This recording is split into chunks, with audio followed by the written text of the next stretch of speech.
আসসালামু আলাইকুম ভিউয়ার্স, আশা করি সবাই ভালো আছেন। এমএস ওয়ার্ড পার্ট 2 তে আমরা শিখব হোম মেনু এর যাবতীয় খুঁটিনাটি কাজ।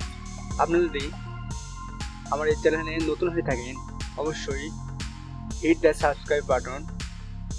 কথা না বাড়িয়ে চলুন কাজ শুরু করা যাক। প্রথমে এমএস ওয়ার্ড ওপেন করবেন কিভাবে, তিনভাবে গত পার্টে আমি দেখিয়েছি। সো আর বিস্তারিত দেখাবো না, ডাইরেক্ট পার্ট 2 হোম বাটনে চলে যাব। এসে হোম বাটনে দিয়ে হোমে কোনো কিছু লিখতে হবে, তাহলে তো আর হোমের কাজ শেখানো যাবে না। হোমের কাজই হচ্ছে ওয়ার্ডে। সো লিখলাম মাই ফার্স্ট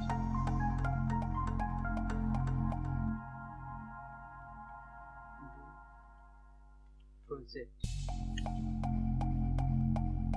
সো কি করব, এই মাইটাকে কপি করতে কি করে লাগবে, হোমে যাব, হোমে যাই কপি নেম আছে, কপি ক্লিক করব, কপি হয়ে গেছে। কপির শর্টকাট হচ্ছে কন্ট্রোল সি। কি করব, কপি করব অবশ্যই একটা ডুপ্লিকেট করার জন্য, তাহলে পেস্ট করব। ডুপ্লিকেট করতে কি করতে হবে, পেস্ট করতে হবে। পেস্ট করতে হলে তাহলে কি করতে হবে, এই হোম বাটনে পেস্ট অপশনে ক্লিক করতে হবে। পেস্টের শর্টকাট কি হচ্ছে কন্ট্রোল প্লাস ভি। এখন পেস্ট গেল, এখন কাট করতে হবে। সে আমার এখানে এই কি করব, এই মাই বাটন কি করব, কাট করে দেবো। মাই বাটনটা ব্যাক বাটন দিয়ে কাটতে পারি, আবার কন্ট্রোল প্লাস এক্স দিয়েও কেটে পারি। এক্স করলে কি হয়, আমার জিনিস ওয়ার্ডটা কি হবে, কপি অবস্থায় থাকবে। আমি যদি এই জায়গা পেস্ট করতে চাই কন্ট্রোল ভি, তাহলে পেস্ট হয়ে যাবে। আর যদি আমি ব্যাক দিয়ে দিই তাহলে আমি আর কন্ট্রোল ভি দিলে ওয়ার্ডটা পাবো না। এখন হচ্ছে ফরম্যাট এর কাজ হচ্ছে, এক জায়গায় আমি ওয়ার্ডের উপর একটা কালার দিলাম, টেক্সটের উপর কালার দিলাম, কালার দিলাম, দেওয়ার পরে এখন এই কালারটা ভালো লাগছে না, কালারটা কি করতে হবে, ডিলিট করতে হবে। সেই কালারটা ডিলিট করতে আমি এই ফন্টটা সিলেক্ট করে দিতে আমি আনকালার করে দেই, তাহলে কালারটা চলে যাবে। আবার যদি আমি কি করি, আবার যদি আমি ফরম্যাটে ক্লিক করে দিতাম, এখানে ক্লিক করি, তাহলে ফরম্যাটের কালারটা চলে যাবে। ঠিক আছে, ফরম্যাটের কালারটা চলে যাবে।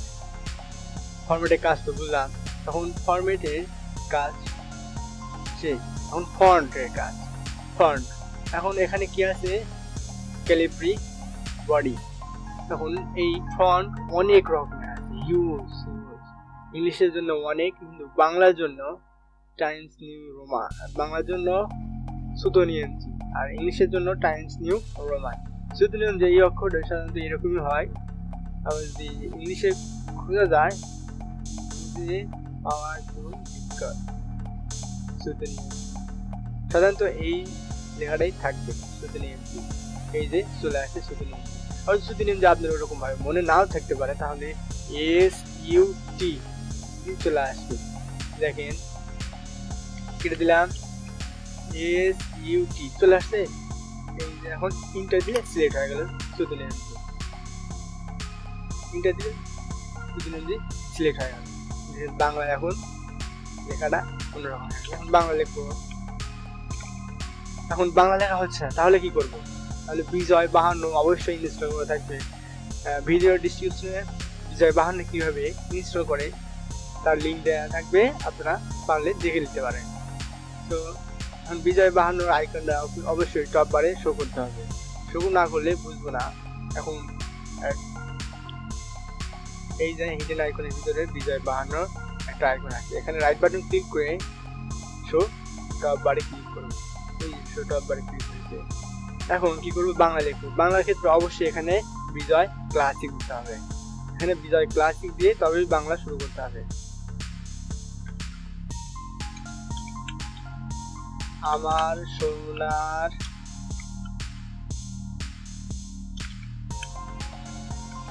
বাংলা, আমি তোমার ভালোবাসি। একটু বাংলা লিখলাম। বাংলা লেখার ক্ষেত্রে কি করা লাগবে শুধু সিলেক্ট করা লাগবে, তারপরে বিজয় বাহান্ন বিজয় ক্লাসিক থাকতে হবে, তবেই বাংলা হবে। এখন ইংলিশের ক্ষেত্রে ক্যালিব্রেরি দিলেও পারবেন, ক্যালিব্রেরি বডি দিয়েও পারবেন, কিন্তু আমরা সচরাচর লেখে টাইমস নিউ রোমানের মাধ্যমে ইংলিশ লেখা হয়। তো টাইমস নিউ রোমান সিলেক্ট করলাম, অবশ্যই বিজয় ক্লাসিকে এখানে ইংলিশ করতে হবে। এই ইংলিশ করছি, টাইমস নিউ রোমানও করছি ফন্ট, তাহলে কি এখন আমাদের বাংলা যে এখন ইংরেজি চলে আসলো। লিখবো মাই ফার্স্ট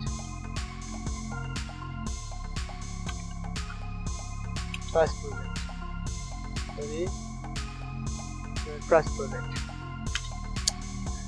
এখন এই লেখাটা কি করব, কাট করব, কন্ট্রোল এক্স কাট করে কি করব, এখানে এটা ইন্টার দিয়ে পেস্ট করলাম। পেস্ট করার পর এখন লেখাটা কি করতে হবে, একটু বোল্ড করতে হবে, মোটা করতে হবে। মোটা করার অপশনটা হচ্ছে ফন্টের এই হোম বাটনে ফন্টে এসে bold B, control plus B চাপলেই বোল্ড হবে। আবার সিলেক্ট করার পর আবার যদি আনবোল্ড করতে চান আবার বির উপর ক্লিক করলেই আনবোল্ড হয়ে যাবে। এখন লেখাটা কি করতে পারবেন, ইটালিক মানে একটা ক্রস করতে পারবেন, ক্রস আড়াআড়ি ভাবে। সো সেটা করতে কি করতে পারবেন, লেখাটা ক্রস করতে পারবেন এই আইকনের মাধ্যমে। এটা হচ্ছে ইটালিক করতে পারবেন। ইটালিক করতে চাইলে এই বাটনে সে ক্লিক করতে হবে, ইটালিক হয়ে গেল। আবার যদি ইটালিক আনইটালিক করতে চান তাহলে এই আই বাটনে ক্লিক করবেন। এই ইটালিকের শর্টকাট অপশন হচ্ছে কন্ট্রোল প্লাস আই, ইটালিক হবে। আবার ইটালিক ছাড়ার জন্য কন্ট্রোল প্লাস আই ক্লিক করবেন। সো এখন লেখাটা কি করতে পারবেন, আন্ডারলাইন করতে পারবেন। আন্ডারলাইন করার জন্য এই ইউ অপশন আছে না, এই অপশনে ক্লিক করবেন, আন্ডারলাইন হয়ে গেল। এই আন্ডারলাইন অনেকগুলো ডিফারেন্ট লাইন আছে, আপনি যেটা ইচ্ছা সেটা দিতে পারবেন। সো যার যেটা ইচ্ছে সেটা দিয়ে আমি এটা দিলাম।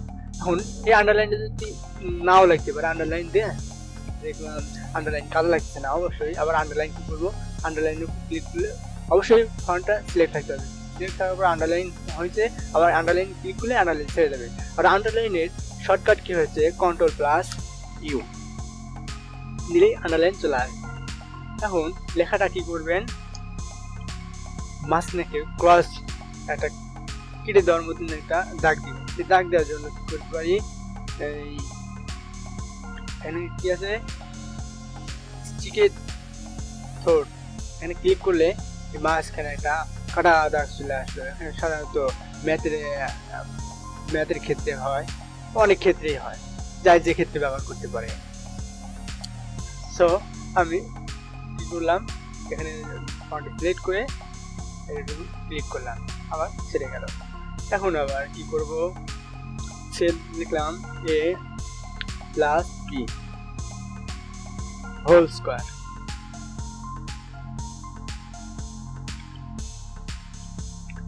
কিভাবে লিখবো হোল স্কোয়ার, 2 দিলে তো হোল স্কোয়ার হচ্ছে না, তো 2 করার জন্য 2 সিলেক্ট করলাম, স্কোয়ার করার জন্য 2 সিলেক্ট করলাম। সিলেক্ট করার পর এই যে সাবস্ক্রিপ্ট আছে না, কন্ট্রোল প্লাস ক্লিক করলে এটা শর্টকাট কি এই চলে আসলো, a plus B whole square. এই সাবস্ক্রিপ্টে ক্লিক করলে স্কোয়ার হবে। আবার ডাউনে অনেক সময় আছে কি Q2, সরি এখানে আবার ছাড়তে হবে।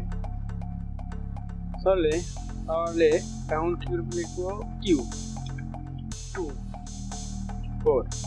এখন 2 কে কিভাবে ডাউন করব, ডাউন করার জন্য এই যে সাবস্ক্রিপ্ট, এটা হচ্ছে সাবস্ক্রিপ্ট আর হচ্ছে সাবস্ক্রিপ্ট।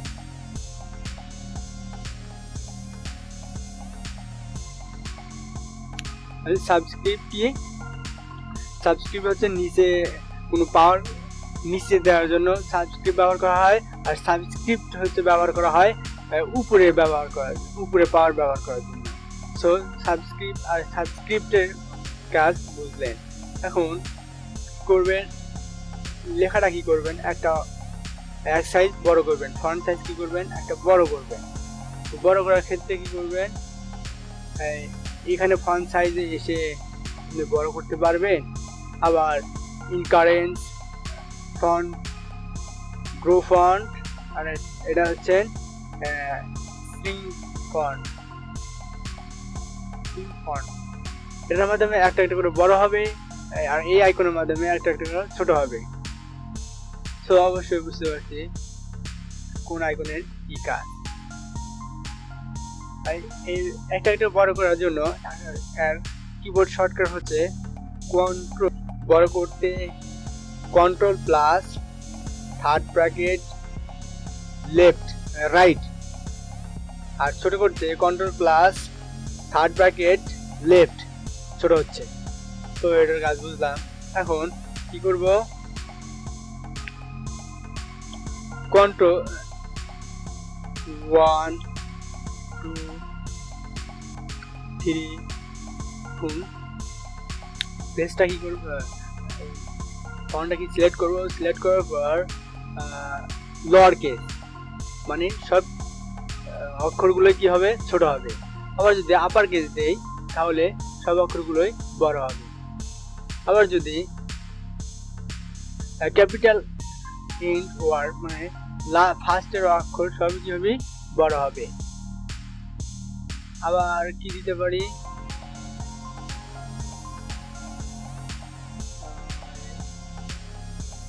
শুধু ফার্স্টের অক্ষর ছোট হবে, বাকি সব অক্ষর বড় হবে। টুগেল ক্লিক করলে খালি ফার্স্টের অক্ষর ছোট, সব অক্ষর বড়। সো আমরা চাই না, আমরা চাই হচ্ছে আপার কেস না ক্যাপিটাল ফার্স্ট লেটার, এটাই আমরা দেখছিলাম এটাই থাকবে। সো এখন এর ভিতর থেকে যাই যেটা ব্যবহার করতে পারি। এখন এখানে ফন্ট কালার আছে লাল, লাল না মানে আমাদের কালার কি কালো। সো এই ফন্ট কালার আছে, ফন্ট কালারে যে কালো যার যেটা যে কালার পছন্দ, যার যে কাজ সে কাজ অনুযায়ী যে কালার লাগবে সে কালার চুজ করতে পারে। সো ফন্টের কাজ শেষ। এখন প্যারাগ্রাফের কাজ, হোমের প্যারাগ্রাফের কাজ। সো এখন একটা প্রশ্ন লিখলাম, 1 নম্বর প্রশ্ন লিখলাম, 2 নম্বর প্রশ্ন লিখলাম, 3 নম্বর প্রশ্ন লিখলাম, 4 নম্বর প্রশ্ন লিখলাম। হ্যাঁ 4 নম্বর প্রশ্ন লিখলাম। ওকে 4 নম্বর প্রশ্ন লিখলাম। এখন আমরা যদি চাই এই প্রশ্নগুলো কি করব, ডট আকারে প্রকাশ করব। ডট আর কোশ্চেনে দেখি না ডট ডট মানে ফুল স্টপ আকারে বড় একটা বৃত্ত। সো এটা আমরা কিভাবে করব দেখি। এই যে প্যারাগ্রাফ আছে না, হোম মেনুর প্যারাগ্রাফে এসে এই যে বুলেট অপশন, এখানে যাই যেটা ইচ্ছা ব্যবহার করতে পারি। সো আমি এটাই দিলাম, কত সুন্দরভাবে দেখাচ্ছে। এর ভিতর থেকে আপনি যেটা ইচ্ছে সেটাই ব্যবহার করতে পারেন। এইগুলোর একটা ভালো সুবিধা কি, আপনি সর্বশেষ ইন্টার চাপবেন অটোমেটিক্যালি চলে আসবে, ইন্টার চাপবেন অটোমেটিক্যালি চলে আসবে, ইন্টার চাপবে কিছু লিখবেন ইন্টার মারবেন আবার চলে আসবে অটোমেটিক্যালি। সো এটা একটা অনেক সুবিধা পাওয়া যায়। এখন কি হলো, এই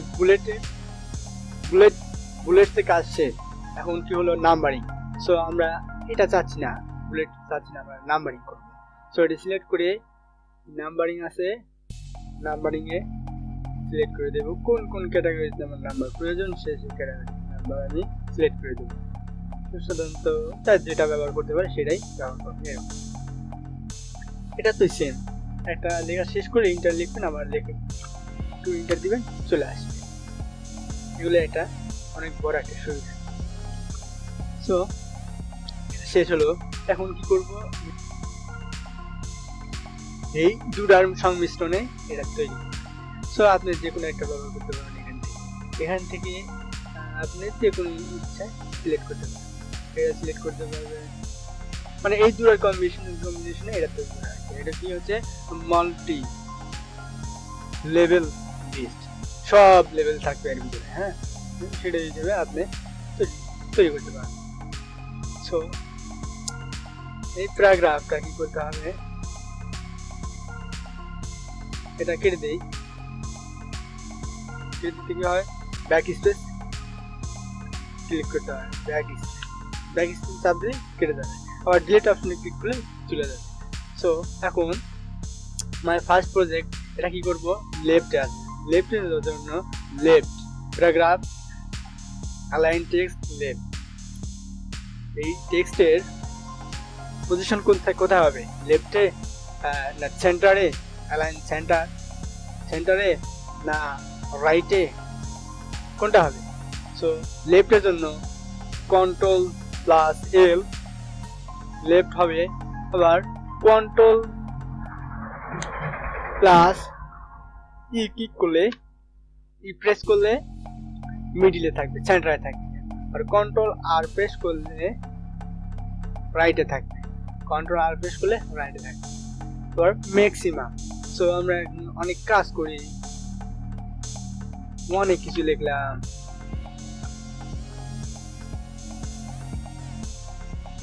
অনেক কিছু লিখি, এটা দেই। এখন লেখাটা কিন্তু ভালো লাগছে না, অন্যরকম মিশ্রণ হয়, একটু ছোট একটু বড়।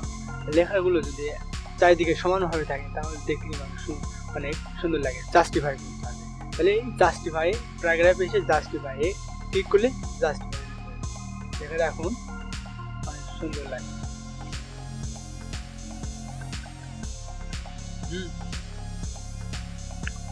চারিদিকে সমান থাকে, সো জাস্টিফাইয়ের কাজ শেষ। এখন লেখার ডিরেকশন ইন্ডেনের কাজ হচ্ছে এইখানে। সো এই লেখাটা কি করতে পারি, আমি ট্যাবের মাধ্যমে সরাতে পারি। ট্যাব না প্রেস করে কি করব, এই যে ইন্ডেনের কাছে ইনডেন্ট ইনকারেন্স ইন্ডেন্ট, মানে ধীরে ধীরে বাড়বে লাইনের প্রশস্ত, আর ডিসকারেন্ট এখানে ধীরে ধীরে কমবে, লাইনের লেফট বর্ডার থেকে একটু কমবে, আবার ইনকারেন্ট দিলে পরে একটু বাড়বে। সো এটার কাজ তো বুঝলাম। এখন প্যারাগ্রাফের আরো অনেক কাজ আছে। প্যারাগ্রাফের এই যে কি লাইন অ্যান্ড প্যারাগ্রাফ স্পেসিং, লাইনের থেকে লাইন প্যারাগ্রাফের দূরত্ব কতখানি। সো আমরা এখানে দূরত্ব একটু ভালো লাগছে না, আর একটু বড় করবো, তাহলে লাইনের দূরত্ব একটু বাড়িয়ে দেবো। কত 1.15 আছে, এখন 1.15 এর বেশি গুণ আছে এটা, বা 1.2.0 আমার এটাই ভালো লাগছে, তাহলে আমি এটা দেবো। মানে যার যেটা ব্যবহার করে লাইনের থেকে লাইনের দূরত্ব সেই মাফিক সে ইউজ করতে পারে। সো এখানে আমার এটাই ভালো লাগে, যার যেটা প্রয়োজন সেটা দিয়ে ব্যবহার করবে। সো এখন লেখার বর্ডারটা কি করব, কালার করব। কালার করার জন্য এই যে কালারিং এ চলে আসা, থিম কালার। অনেক সময় এরকম লেখা লাগে না, বাড়াবাড়ি কালার না করে আমরা কি করতে পারবো, এই আসলে ক্লিক করে থিম কালারে যেয়ে যার যেটা ইচ্ছে সে কালারটা দিতে পারবো। পুরো লাইনে যা যেটা থাকবে সব কিছু একই কালারের ভিতরে সীমাবদ্ধ থাকবে। সো এখন এই লাইনটি কি করবো, বক্স আকার তৈরি করবো, একটা বক্স। তো এই বক্স বাটন বর্ডারে ক্লিক করবো, একটা বাটন তৈরি করবো, button box border, no border থাকলে নো বর্ডার, যদি ডাউন বাটন বর্ডার, যদি নিচে বর্ডার দিতে চান তাহলে নিচে, আবার যদি আপনি টপ দিতে চান টপ, লেফট রাইট নো, আবার ওয়াল বর্ডার দিলে ওয়াল বর্ডার হবে, ওয়াল বর্ডার এরকম হবে। আবার যদি আপনি বর্ডার না দিতে চান, শুধু আউটসাইড বর্ডার দিবেন, আউটসাইড বর্ডার হবে, আউটসাইড বর্ডার, এই যে আউটসাইড বর্ডার হবে। আবার যদি আপনি চান এই বর্ডার হবে।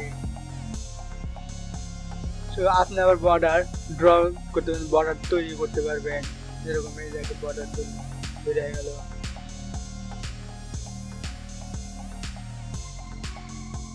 তৈরি হয়ে গেল, এখানে একটা বর্ডার তৈরি হয়ে গেল। যত ইচ্ছা বর্ডার তৈরি করতে পারে।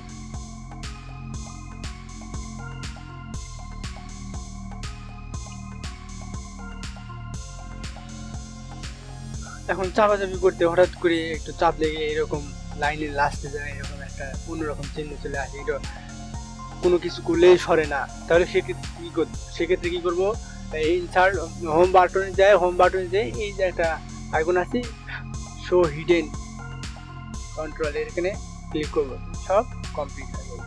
এখন লেখাকে আমি কি স্টাইল করতে চাই, তাহলে স্টাইলে যে ফন্ট স্টাইল যেটা দিতে সেটা দিতে পারেন। এখানে আরো স্টাইল আছে, মোর স্টাইলে যাবেন, মোর স্টাইলে ক্লিক করলে আপনি অনেক স্টাইলের ফন্ট দেখতে পাবেন। এর ভিতর থেকে আপনি যেটা ইচ্ছে সেটাই সব নর্মাল দিলাম। এখন চেঞ্জ স্টাইল, আরো স্টাইল আছে, সেগুলো স্টাইলগুলো করতে পারবো, চেঞ্জ করতে পারবো, স্টাইল চেঞ্জ যাই, যেটা এরকম, এটা এরকম, এটা এরকম, এটা এরকম সিম্পল, এরকম আগের মতো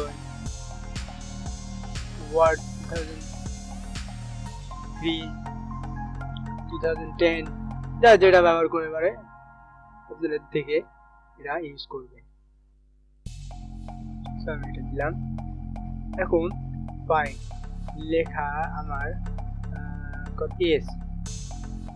এসটা আমি খুঁজে বের করবো কিভাবে, খুঁজে বের করা তো সম্ভব না, এখানে একটা এস, এখানে একটা এস, এখানে খুঁজে বের করা কিন্তু খুবই একটা কষ্টসাধ্য। তো ফাইন্ড করুন কিভাবে, তাহলে হোম বাটনে যাবেন, হোম বাটনে যাই ফাউন্ড অপশনে ক্লিক করবেন, ক্লিক করলে এই জন্য একটা অপশন চলে আসবে। দেখেন এটা কেটে দিলাম, কেটে দেওয়ার পরে Ctrl+F ক্লিক করলাম, এই ফাইন্ড অপশন চলে আসবে। এখন এস এর পরিবর্তে এখন কি দেবো, আমি এ দিলাম। দেখেন এ কত জায়গায় আছে সবগুলোই দেখা দিচ্ছে, 4টে জায়গায় এ আছে, 1 2 3 4 5, 4টে জায়গায় না, অনেক জায়গায় আছে। সো এখন লেখা এই এর পরিবর্তে আমি এখন বি দেব, সেক্ষেত্রে কি করতে হবে, এই যে ফাইন্ড রিপ্লেসে যাব, রিপ্লেসে ক্লিক করলে এর পরিবর্তে কি দেব, আমরা বি দেব, বি দিয়ে রিপ্লেস, এর পরিবর্তে কিন্তু বি হয়ে গেছে, এর পরিবর্তে সব বি হয়ে গেছে, রিপ্লেস ওয়াল দিলে সব হয়ে যাবে। সরি, এখন আমরা কি দেব, ডি, ডি এর পরিবর্তে এ দেব, রিপ্লেস, একটা একটা করে রিপ্লেস। আমি ফাইন্ড এক্সে রিপ্লেস ওয়াল দিলাম, ওয়াল হয়ে গেল, সব ডির পরিবর্তে এ হয়ে গেছে, সব ইয়ে হয়ে গেছে। রিপ্লেসের শর্টকাট হচ্ছে Ctrl+H দিলে রিপ্লেস প্লাস, Ctrl+H। এখন রিপ্লেসে এখানে কি আছে, গো টু আছে, কত নাম্বার পেজে যাবেন আপনি, একসাথে 20টা পেজ আছে, 20টা পেজ স্ক্রল করে দিতে অনেক কিন্তু একটা অসুবিধা নাই। তাহলে কি করব, এখানে একটা প্র্যাকটিক্যালি দেখে দেই,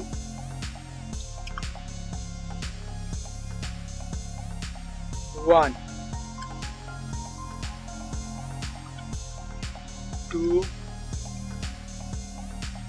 3 4 5।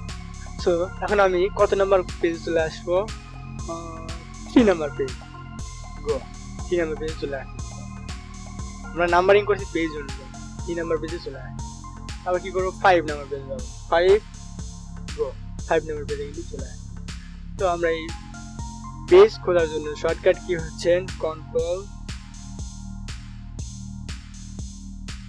ক্লিক করে গো অপশনে যে যত ইচ্ছা লিখে যত নম্বর পেজ সেত নম্বর পেজে চলে যাবো। আবার রিপ্লেসে যে করতে পারি, গোতে যে যত নম্বর পেজ তত নম্বর পেজে চলে যাবে। এখন কি করবো, সিলেক্ট করতে হবে, আমার সিলেক্ট করবো কিভাবে, আমি তো প্রথমত শিখতেছি, তাহলে আমি তো সিলেক্ট করা জানি না। তো সিলেক্ট করবো কিভাবে, আমি মাউস পয়েন্ট লেফট বাটন ধরে ড্র্যাগ করে সিলেক্ট করতে পারি ওয়াল। আবার এভাবে যদি সিলেক্ট না করতে চাই তাহলে এই যে সিলেক্ট অপশন আছে হোম মেনুতে, এই সিলেক্ট অপশনে এডিটিং এ সিলেক্ট করব, সিলেক্ট করব ওয়াল সিলেক্ট হয়ে গেল। আবার যদি সিলেক্ট অবজেক্ট, সব সিলেক্ট হয়ে গেল। Select all text with similar formatting no data যেগুলো ডাটা নেই সেগুলো কি হবে ওপেন সিলেক্ট হয়ে যাবে। সো আমরা সিলেক্ট অনেকভাবেই করতে পারি। সো ভিডিওটা অনেক লং হওয়ার কারণে দুঃখিত। অবশ্যই জানার জন্য শেখার জন্য সময় ব্যয় না করলে জানা যায় না, শেখা যায় না। সো এতক্ষণ আমাদের সাথে থাকার জন্য ধন্যবাদ। Thank you for watching my video. অবশ্যই আমার ভিডিওটা ভালো লাগলে লাইক করবেন, কমেন্ট করবেন, শেয়ার করবেন এবং সাবস্ক্রাইব করবেন। বেল আইকনে ক্লিক করবেন অবশ্যই, কারণ পরবর্তী পার্টের ভিডিও পাওয়ার জন্য, সবার আগে ভিডিও পাওয়ার জন্য সাবস্ক্রাইব করবেন। সো পরবর্তী দেখা হবে ইনসার্ট মেনু পরবর্তী ভিডিও। তখন ভালো থাকবেন, সুস্থ থাকবেন। Till then take care. আসসালামু আলাইকুম।